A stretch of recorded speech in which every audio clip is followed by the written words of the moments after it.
Good morning! Ayan, maglagay tayo ng MSG Ajinomoto dito sa ating mga halaman dahil napanood ko sa YouTube na maganda daw yan pang pataba, pang palago, pang pabulaklak at pang pabunga.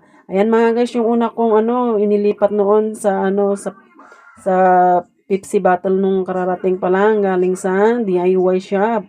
At yung iba kasi maliliit pa lang dahil late ko na yung binilhan ng paso kaya ngayon ko lang nailipat. At tignan nyo mga guys, nakakatuwa dahil ang tataba nila Ayan, lalagyan ko sila ng ng bitchin. Yung isang pack na maliit na bitchin mga guys ay nilagay ko sa 100 liter na tubig. Yan ang pang